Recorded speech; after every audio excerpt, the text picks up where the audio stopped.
Gotta get my mic on, isn't it? Sup everyone, this is Draco Evolve back yet again with some latest Manchester United video, and it is the big one. It is Manchester United versus Liverpool match preview. This is my match preview, so what I'll be going through is my predicted lineup, some stats on the team, the predicted scoreline from me, and generally talking about, say, the last few days, you know, leading up to the match, such as your press conferences and what Oli had to say, and speaking generally with some United fans, what they have to say.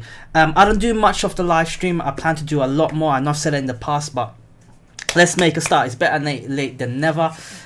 Reese, hey bro, thanks so much. Bisselby, nice to meet you. Saying 3-2 United. We'll get to that. But first of all, I'm going to show you guys my match lineup, my predicted match lineup. So I'm just going to bring it up so you can see. That's going to be my predicted match lineup. Obviously, there has been a few changes because of injuries, which we'll get to. But United in Oli, it's going to be the same old. It's going to be 4-2-3-1. Oli's not going to change. We've seen how he is tactically inept, you can say. So obviously De Gea being out, and we'll get to that. He confirmed it in his press conference few days, about 3-4 days before the match itself, which is almost like, oh, are we giving up? You know, here's your excuse. Pogba and De Gea is out.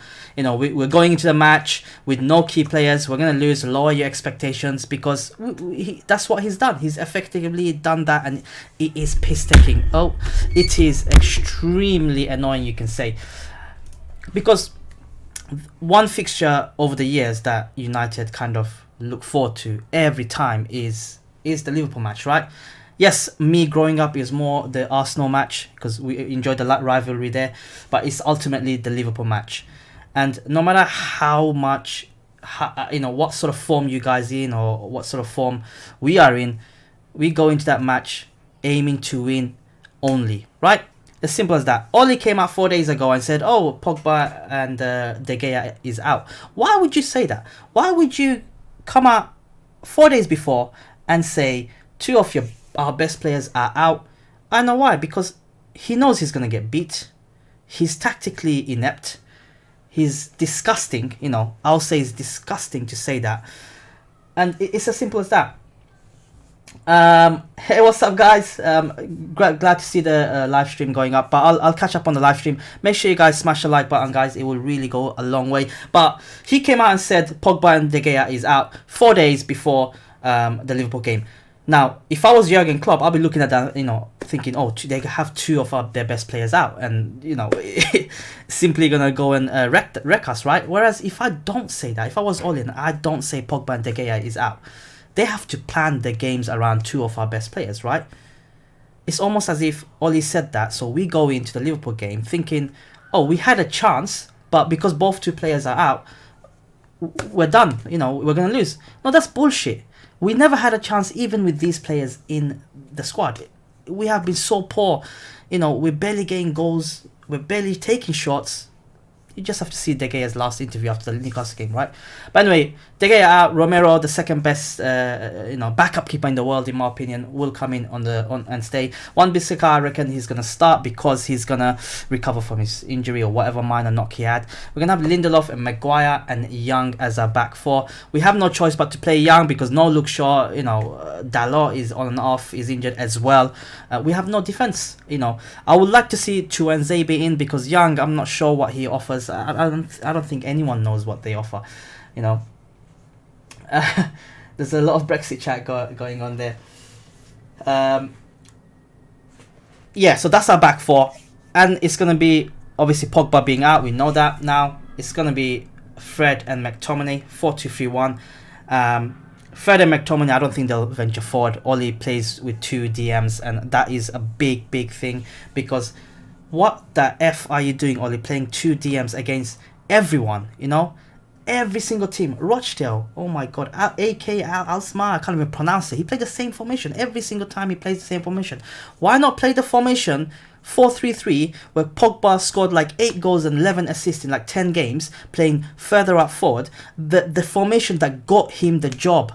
What's wrong with that? But anyway, 4-2-3-1 as it is. Behind Rashford is going to be Mata. There is no other number 10. Lingard is out injured. You know, he might have just been injured for the whole year. He hasn't scored a goal or an assist, isn't it?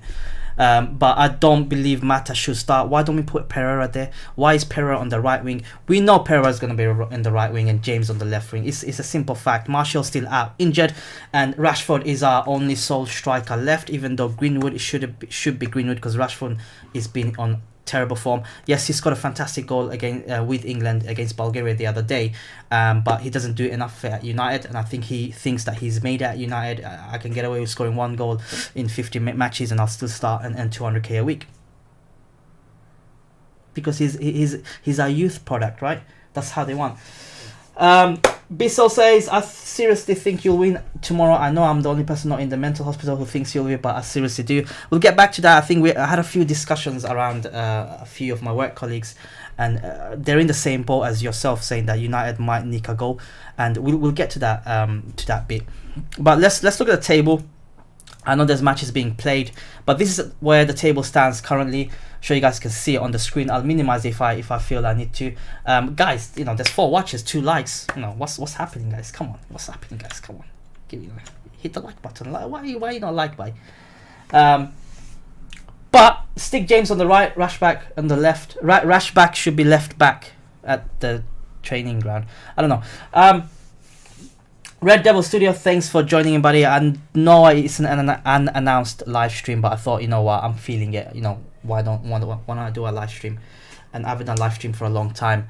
But this is the current table. You can see Liverpool's kind of steamrolling everybody in. Man City is currently playing at the moment, but they did lose the last game. But you look at United, I have to, you know, on the phone, I have to kind of scroll down to see where United are. That's how bad the sad times are. But they're lying 14th. We are not there. I mean, it's still my team, you know. We are lying 14th with 8 games played, 2 wins, 3 draws, 3 losses? 9 goals, 8 against, +1. We won 1 game in our last 5 in the Premier League, and Liverpool are flying high with unbeaten, and their goal ratio, goals against and for, is +2, you know, +14. So that's the table currently. If we lose tomorrow, which I believe we will, which we'll come to, we can potentially go into the relegation zone after 9 games. Think about that. You know, I think Oli gets away with a lot of things. If that was Moyes, he would have been sacked long back. He was actually. Mourinho, if Mourinho said the same things he came out the other day, what Oli said, and the tactics he plays like Oli does, and the transfer action that he done like Oli did, Mourinho would have been slaughtered. I think with Solskjaer, we as United fans think, oh, he's you know, he's our hero, you know, he's done this, but as a manager, he's making such poor decisions. He doesn't change his formation. He doesn't really give any youngsters any chances. Like he said, sanctioned no transfers, which he has said in his press conference that he is responsible for all the players going in and out. And Woodward came out and said the same thing a few days ago, where it was Oli, you know, who made all the transfer decisions. So, you know, we're all blaming the board. Fair enough, they might have a bit of a blame on them, but for them to come out and say it, you know, black and white, that, you know, Oli is responsible, you know, he's gotta take it. He's gotta take it on the chin. You know, if Oli is responsible and we're going in 1 or 2 midfielders or players like, which he has said in the press conference, then that is criminal. United, who's trying to rebuild, got rid of a few players, net spend of £60 million in one of the most important transfer windows in recent times. Going out and him saying we are 1 or 2 players light, and he admitted that, and that he is responsible for the transfers ins and out. Oli should be hung dry. And I think if you look at the press conference, he was, he was, he came out bubbly, you can say, but by the end of it, there were some good questions asked, and you can see he got a bit hot under the collar, you can say, and rightly so. He should be put under the microscope a lot more. Now that we know that he's tactically is atrocious. You look at Lampard and Oli, look at the difference. You can see with Lampard, he's got a clear vision, a tactic, and you can see it on the pitch what he's trying to achieve, and it's working out for him. Oli has said this, that, but you can't see it on the pitch. And there was a interview, which video came out not long ago, where in Cardiff, Oli said the same thing he said at United. He said in the lines of, you'll be surprised what players we can sign or what players want to play. And he said the same things while he was in Cardiff, and he said the same thing at United now. So history seems to be repeating itself. Look, I am not Oli out just yet. Don't get me wrong, I do want him to do very well, and I think a lot of us want him to do very well, but there are a few glaring things that he's doing. He's digging himself a hole. The press conference, some of the things he's saying, the tactics, the transfer activity, which he has owned up to, and the misguided information that he's given us. Like, he's saying things like the youngsters are ready, but they're not even playing.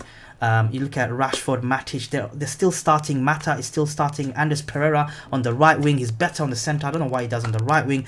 Poor James, who's coming, he's 19 years old, a championship player, and he seems to be the one that all is relying on the most. We all are relying on the most, and it's not fair on him when you got big experienced players in the club who's not pulling the weight. Pogba, he's being put in the DM position where he's making less of an impact compared to where he played in a 4-3-3 formation when Oli went on a big run and he put Pogba more forward, where Pogba scored like in 10 games, I think it was 7 or 8 goals and 11 assists or something like that. You know, that is world class. I don't understand why he's decided to change all that. And even during matches, he's not making any attempt. You see all these other managers coming out, ushering, you know, pointing at players, but he's just sitting there, and it's frustrating to see. And the tactics, negative tactics we play, we're so slow. I mean, we're defensively we're good, but you know, as soon as we get the ball and go into the final third, we're so slow. There's no movement. I've seen a few games. I've seen the Newcastle game where I genuinely fell asleep, and it's concerning. There was really one shot on target in 2 games, last 2 games. That shows.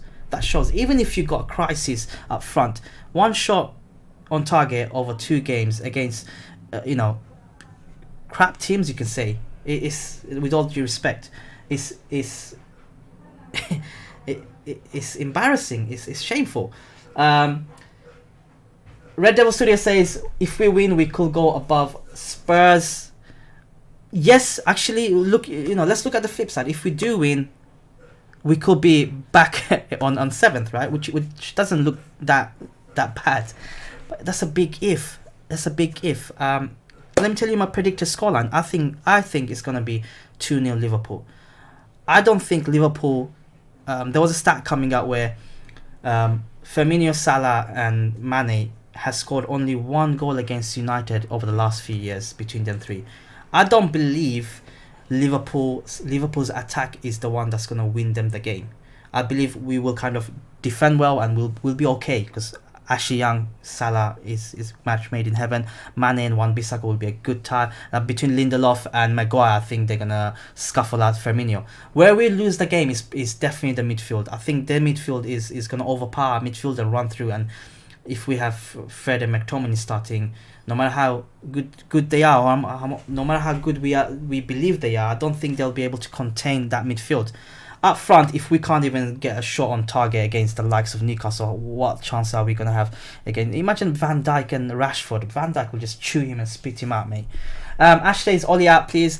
I know you know, I do understand what you're saying, Ash, but Ollie out for me personally right now, I don't think it should be Ollie out just yet, but I'm very close to it. And I think a lot of people in the stadiums, from the people that I've spoken to, from all the YouTube videos I've seen, they're not Ollie out just yet. I think Ollie out it's coming. I reckon it's coming very soon. I think unless we get beat 6-7-0 against Liverpool, I don't think his job is going to be under threat against the Liverpool game, only because we are expected to lose. Ollie has kind of, you know, given up, and he did kind of turn around and say we got 2 of our best players, lower your expectation, 2 of our best players out, so lower your expectation. I don't think we'll win. As I said, 2-0. The reason I said 0 is we're not going to score. It's at Old Trafford. I think with the crowd, it's going to be a bit, you know, it's going to be a bit edgy. I reckon it's going to be, after 20 minutes, I think Liverpool will have a grasp, will do running around. And speaking of running around, most of our players getting injured because Ollie's got them training into regimes and routines where it's not working. You look at the pressing game, right? We are not pressing as a team. We are pressing individually. You look at the likes of Liverpool, Man City, the Barcelonas, you just have to go and look at them. And they are pressing as a team. You know, United are not there yet. And I do genuinely believe we don't have the personnel. I think we desperately need some signings. We all knew that. I don't know. Oli came out and saying we're going into season 1 or 2 players like that's on you, mate. That's on you. Alex says he should never have got the job. If the form carries on, he has to go. The players are an absolute disgrace, too much of a blame, but I think it's better to do it soon before it's too late. I absolutely agree with you. I think Liverpool game is more of a free pass. We're expected to lose. I think he's going to get away with it, and this is 6 or 7-0. But I do believe the games after that, where I believe we go to Southampton, we go to Norwich, and we play the Europa League in Kazakhstan or wherever. I think those are the games that we're going to judge him on. And I do genuinely believe that if things don't do well, sack him quickly. But at the same time, Ed Woodward should take the responsible, because it's under his watch where 4 different managers coming in and we're still in the same position. We are still tactically inept. We still don't have a vision. There is no director of football. Instead, we're getting good sponsorship deals, which is fantastic for the club. But stay on the commercial side of things. We need a director of football. Oli clearly needs help. He definitely needs help in not only identifying players, but also having a tactic in place. Not that silly 4-2-3-1 where you play against everyone and everyone knows what your tactics are. It's just poor. Red Devil Studio says, to be fair, we had a weaker team last year and played with 10 men and they still didn't beat us at home. Fair play. I was just getting to that point. Last season, I think I was at the game where I think in the first half we lost all our players, isn't it, through to injury. I remember Lingard going off injured and Liverpool couldn't still kind of get through us, and it was a formidable match. It was a good match, but at that time we did have a slightly stronger team. We did have Lukaku, we did have Sanchez on board, we did have the likes of Pogba still playing, De Gea, but this time around I'm not sure. I genuinely believe that Liverpool will come in and they'll know what they're doing. They have a different bite to them this season. You look at the 8 games they played, even when they were playing poorly, they won 1-0 or got a bit of luck. That's a form of a champion. They are different this year for me. I think they are more experienced and they're going to have a real go at the Premier League. And coming to United, they will know for sure our best players are out. This is the formation United will play, which is 4-2-3-1. And this is how they're going to approach us. This is how we're going to get them. And I think that's where the worry is. They can't turn around and say, United might play 4-3-3, so watch out for that, because we're not. Ollie's played, I don't know how many, 10, 12, 15, 12, I don't know how many games we played overall so far, but it's been 4-2-3-1, whether we played against, Chelsea, or against Rochdale, or against Newcastle, or ALK Asma, or whatever you want to call it. It has always been the same tactic, the 4-2-3-1, hoping to get something out of it, which is a bit worrying, because as a manager, you should have 2 to maybe 3 backup formations in ready. Yes, fair play. We might not have the personnel and the players for these formations, but that's the risk that you as manager Oli, which you have confirmed, have taken in regards to not spending money in the transfer window because you are more happy with the youth that's coming up. But then again, looking at these games, barely any youths played for a significant amount of time. You got players, Matic still starting. You got players like Rashford still starting. Lingard still starting. Mata still starting. These are the players that let us down over and over again. Maybe not Rashford too much, but certainly the other players have let us down and thrown other managers under the bus over and over again over the last 1 or 2 years maybe. You look at Lingard, why is he still starting? He hasn't scored or assisted a goal. He's 27 in the whole of in the whole of this year, yet he's still starting. You look at Chong, you look at Ghana, you look at Angel Gomez, you look at Greenwood. These players are doing very well in the under 21s or whatever you want to call it, yet they are getting 10, 15 minutes, maybe sometimes 5 minutes in games where we are losing and chasing the game. It's just not fair. It's just not fair. And I think Oli should just go out and just start all the youngsters, 4 or 5 youngsters, go with them. The one thing I will say is Tuanzebe. He has been very good last few games, and I think he will give Lindelof a run for his money. I think he looks like a deal. But why not? Why don't you just put him as a DM? Play him as a DM. He's mobile. He's athletic. He's pacey, put him as a DM. Play that formation 4-3-3. Have him sitting down and have McTominay going box to box with Pogba being box to box as well, just like Herrera type, isn't it? Give it a try. I don't know. Let me just read some of the comments. The only thing is they're considering more goals here, and if Martial is on form for finishing, we may have a slim chance. Now, Martial, he's back from injury, but I don't believe he will start. I think he's gonna probably come in for 30-40 minutes. I don't expect him to come in and score a goal or assist, because he's just coming back from injury. And historically, when Martial was injured, he took his time coming into form. I don't think Martial will do much for me. We're considering more goals, which is more than compared to last year, which is more concerning considering the fact that we have strengthened in defense. So yeah, we do need a proper DM, I think, to protect that back line. Guys, don't forget to hit that like button, please.